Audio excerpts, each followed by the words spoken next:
Hello everyone, welcome to all of you. दोस्तों, आज हम पढ़ेंगे कुछ नया इसमें। ये बहुत ही महत्वपूर्ण वीडियो होने जा रही है, तो आप अंत तक बने रहिए। आज हम पढ़ेंगे संविधान में फंडामेंटल राइट। ठीक है,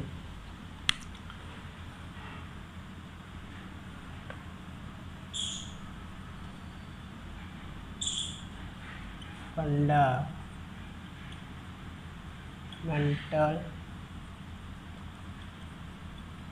राइट्स। ठीक है, इसे कहते हैं, मतलब कहा जाता है मूल या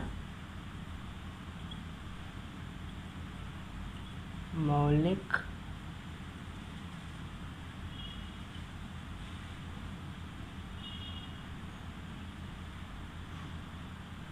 मूल या मौलिक अधिकार। ठीक है, ये आपके पार्ट 3 के अंतर्गत आता है। पार्ट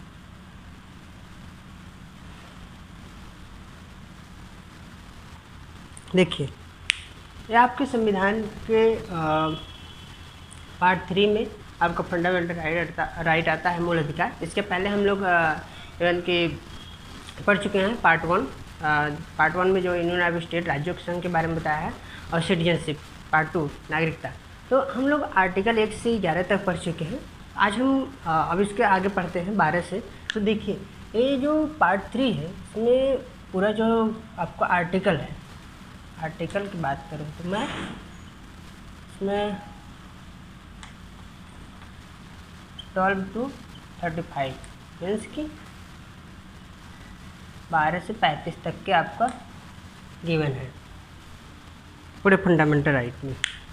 तो देखिए, ये क्या होते हैं, जो मूल या मौलिक अधिकार, इसे क्यों कहा जाता है? ये मतलब कि मूल या मौलिक अधिकार ऐसा अधिकार है, जो राइट है, ये जीवन व्यक्ति के लिए है ना, अति आवश्यक जो होता है व्यक्ति के लिए, जीवन जीने के लिए अति आवश्यक महत्वपूर्ण हो जाता है।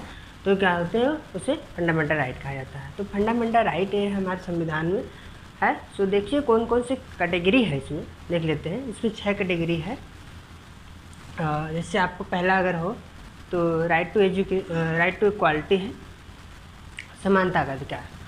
मतलब कि आप जो हैं सभी मतलब कॉन्स्टिट्यूशन के हिसाब से इंडिया में जो हैं, जो भी लोग हैं, सब क्या है, इक्वल है। राइट टू इक्वलिटी है, मतलब समानता का अधिकार है ना। कोई आपको डिस्क्रिमिनेट नहीं कर सकता है रिलीजन, कास्ट बेस के आधार पे कुछ भी। तो आप डिस्क्रिमिनेट, कोई आपको हनन नहीं कर सकता है। तो देखिए, अब दूसरा है जो राइट टू फ्रीडम है। राइट टू फ्रीडम स्वतंत्रता का अधिकार। ठीक है, राइट टू अगेंस्ट एक्सप्लॉयटेशन, शोषण के विरुद्ध। Right to freedom of religion, धर्म की स्वतंत्रता। कल्चरल एंड एजुकेशनल राइट, सांस्कृतिक एंड शैक्षणिक शिक्षा का अधिकार। Right to constitution remedies. एक और था पहले आपका, पहले 7 था स्टार्टिंग में, राइट टू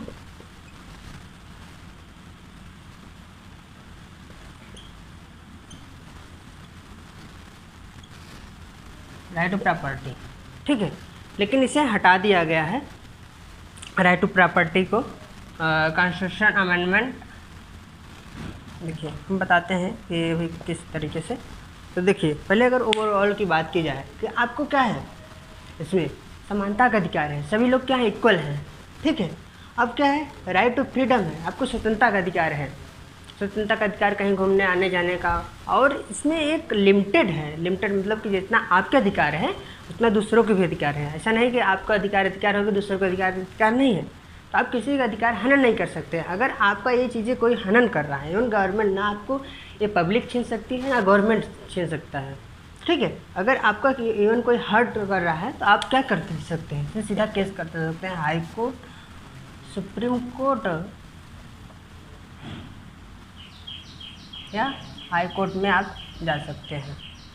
ये प्रावधान है इसमें, अगर आपके ये चीज़ें हर्ट हो रही तो। आप देखिए, फ्रीडम है, जैसे हमें फ्रीडम में बोलने का अधिकार है, घूमने फिरने का अधिकार है। तो बोलने का अधिकार है, ये नहीं कि आप किसी को हम गाली दे देंगे ना, तो जितना ऐसा नहीं, आप किसी का अधिकार हनन नहीं कर सकते हैं, ना आपको कोई अधिकार हनन कर सकता है। तो इसलिए मुझे लगता है कि संविधान को बढ़ना चाहिए, क्योंकि संविधान देखो एक ऐसा चीज़ है, और डॉक्टर अम्बेडकर ने बताया था कि जीने का एक जरिया है ना, ये कोई दस्तावेज नहीं है। अगर आप देखेंगे, क्योंकि मुझे लगता है अगर सोसाइटी, अगर समाज में इसे पढ़ाया जाए, जाना जाए, लोगों को अगर बीच रखा जाए, अगर लोग जानेंगे इसे, तो लोग क्या करेंगे, एक मतलब कि लिमिटेड में रहेंगे लोग। अगर हमारे साथ कोई गलत कर रहा है तो हम क्या करेंगे, हम टॉलरेट नहीं करेंगे, बर्दाश्त नहीं करेंगे, या हम किसी के साथ नहीं करेंगे। क्यों नहीं करेंगे? क्योंकि मतलब आपको पता है कि भैया इसके अंदर रिस्ट्रिक्शन है। अगर आप इसे करेंगे, ऑफेंस करेंगे, किसी का वायलेट करेंगे, उल्लंघन करेंगे किसी का फंडामेंटल राइट, तो आपको जेल भी जाना पड़ सकता है, आपको चार्जेस लगाए जा सकते हैं। तो सोसाइटी, समाज में इसलिए पढ़ाना चाहता है कि एक फियर भी रहे लोगों के अंदर। अगर जैसे मान लीजिए कोई जान रहा है तो उससे क्या है, लोग गुमराह ही नहीं कर सकते हैं, उसे कोई एक्सप्लॉइटेशन उसका कोई नहीं कर सकता है, शोषण उसका कोई नहीं करता समाज में, या वो व्यक्ति किसी का शोषण नहीं कर सकता है। क्यों? क्योंकि उसे पता है भैया कि हमारे जो अधिकार हैं, तो हमारा अधिकार है, उसको भी दूसरों का भी अधिकार है। तो ये चीज़ें मुझे लगता है पढ़ना चाहिए। अब जैसे धर्म की स्वतंत्रता है, तो आपके जैसे कोई आपको इवन थोप नहीं सकता है कि यही धर्म आपको मानना है ना। आपको रिलीजन है, संविधान देता है भैया कि आपको आज़ादी है, लेकिन लिमिटेड में है। आपके धर्म की स्वतंत्रता है, प्रैक्टिस आप किसी भी धर्म का प्रैक्टिस कर सकते हैं, और क्या कहते हैं, जैसे किसी धर्म का प्रचार प्रसार भी कर सकते हैं। तो ये चीज़ें आपको देता है। अब किसी धर्म को जो भी आपको अच्छा लगे, हिंदू, मुस्लिम, बौद्ध, सिख, ईसाई, जो भी आपको धर्म लगता है, तो आप वो ले सकते हैं, आप उसे प्रचार कर सकते हैं ना। अब वह कल्चरल एंड एजुकेशनल राइट है। से कल्चरल मतलब सांस्कृतिक है, आप जो भी रीति रिवाज मानना चाहें अगर आप मान सकते हैं बड़े आसानी से, क्योंकि संविधान हमको अधिकार देता है, इसका कोई हमको रोक टोक नहीं है। हाँ, शिक्षा का अधिकार है, आप शिक्षा मतलब पढ़ाई लिखाई कर सकते हैं, कोई एज का आपको कोई रोक नहीं सकता है इसमें। शिक्षा का अधिकार है। अब राइट टू प्रॉपर्टी था पहले, मतलब संपत्ति का अधिकार, लेकिन संपत्ति का अधिकार था, लेकिन कुछ दिन बाद एक प्रॉब्लम क्रिएट होने लगी। जैसे मान लीजिए गवर्नमेंट हमारा संपत्ति है, प्रॉपर्टी है, तो मान लीजिए कोई कंस्ट्रक्शन चल रहा है, कोई बिल्डिंग बना रहे हैं, या रेलवे लाइन जा रही है, तो हम क्या करें, सुप्रीम कोर्ट में केस कर देंगे, भैया हमारा संविधान है, हमारा फंडामेंटल राइट है, और गवर्नमेंट ऑफ इंडिया ले रही है इसे, तो ये कर सकते हैं। लेकिन गवर्नमेंट देखा प्रॉब्लम हो रही थी, क्योंकि अब भाई जब आप ज़मीन नहीं देंगे, गवर्नमेंट कहाँ से लाएगी, लैंड कहाँ से लाएगी, कंस्ट्रक्शन करने के लिए, रोड बनाने के लिए कहाँ से लाएगी। तो इसे हटा दिया गया क्लियरली। कब हटा दिया गया? इसे 44th अमेंडमेंट के अकॉर्डिंग, 1978 में इसे हटा दिया गया। तो ये आपका अब नहीं रहा है, अब केवल आपके 6 फंडामेंटल राइट हैं। ठीक है, देखिए ये अगर आपको एग्जाम भी पॉइंट से पूछा जाए, हम बात करें, तो इसमें 2-3 महत्वपूर्ण बातें हैं, फैक्चुअल है, लेकिन ये आपके जीवन के नैसर्गिक है, इसलिए इसे नेचुरल या प्राकृतिक, इसे मूल अधिकार कहा जाता है ना। पार्ट 3 को ही मैग्ना कार्टा कहा जाता है, और इसे हम लोग कहाँ से लिए हैं? इसे हम लोग लिए हैं, देखिए यूएसए से, यूनाइटेड स्टेट ऑफ अमेरिका के संविधान से हमने इसको लिया है। तो ऐसा नहीं है कि अमेरिका के संविधान से ऐसे लिया, कॉपी पेस्ट कर दिया है। सबसे अगर क्योंकि जानते हैं आप कि हमारा संविधान सबसे बड़ा लॉन्गेस्ट है, सबसे लिखित है और सबसे बड़ा है ना। तो इसमें सब बहुत ज़्यादा टाइम लगा है पूरे इंडिया, मतलब कि पूरे वर्ल्ड में अगर देखा जाए तो सबसे टाइम टेकन है अपना इंडिया कॉन्स्टिट्यूशन है, अपना है संविधान है। तो इसमें क्या है, हम लोग यूएसए से लिए हैं इसे। यूएसए से जब लिया गया है तो आप देखेंगे इसमें क्या है, ऐसे नहीं कॉपी पेस्ट, इसे बाकायदा डिबेट डिस्कशन असेंबली संविधान सभा में हुआ है ना, क्योंकि ये लोगों के ऊपर निर्भर करता है, लोगों के अधिकार क्या हैं, तो फ्यूचर में क्रिएट ना हो, प्रॉब्लम कुछ ना हो, तो ये इसलिए बताए गए हैं कि वो बढ़िया। ये डॉक्टर बी आर अम्बेडकर और पंडित जवाहरलाल नेहरू और डॉक्टर राजेंद्र प्रसाद और जो भी संविधान सभा की समिति के थे, अध्यक्ष थे, उनके बीच खूब डिस्कशन हुआ बाकायदा कि भैया कि बाद में कोई प्रॉब्लम प्रैक्टिकल हुआ, मतलब कि एक जैसे कुछ फैक्ट आता है ना, उसे बाकायदा डिबेट डिस्कशन हुआ। तो ये चीज़ें अगर गवर्नमेंट कोई भी लॉ बनाएगी तो इसके संविधान के दायरे में रहेगी और इससे कोई हर्ट नहीं करेगी, ना, इस फंडामेंटल राइट के हर्ट नहीं करेगी। उन्होंने भैया कहती है कि संविधान कहती है गवर्नमेंट ऑफ इंडिया को, भैया आपको अधिकार है, राइट्स है बनाने का, हमें क्वेश्चन करने का, लेकिन आप क्या कर सकते हैं, इसको टच बेसिक फंडामेंटल राइट्स को खरोच नहीं आना चाहिए। अगर खरोच आ गया तो फिर तो आप संविधान का वायलेशन कर रहे हैं आप। तो आप जानते हैं कि जब डिक्टेटरशिप हो जाती है, मान लीजिए कोई गवर्नमेंट तानाशाही हो जाती है, तो क्या करते हैं संविधान के पहले क्या होता है, मान लीजिए कोई बिल पास कर दी गई, ठीक है, बाद में पता चला कि प्रेसिडेंट वगैरह साइन हो गया, बाद में पता चला कि बाद में पता चला कि भैया वायलेशन कर रहे हैं, फंडामेंटल राइट का जो है बेसिक स्ट्रक्चर का वायलेशन हो रहा है ना, उल्लंघन हो रही है, तो सुप्रीम कोर्ट पिक्चर में आ जाता है। फिर भैया सुप्रीम कोर्ट एक्शन ले लेता है ना, ये चीज़ें आप कैसे करते सकते हैं, आप संविधान के दायरे में जुडिशरी आप इंटरफेयर करने लगती है। जुडिशरी कब इंटरफेयर करेगी सुप्रीम को हाई कोर्ट, तो जब क्या होगी, जब उल्लंघन होगी।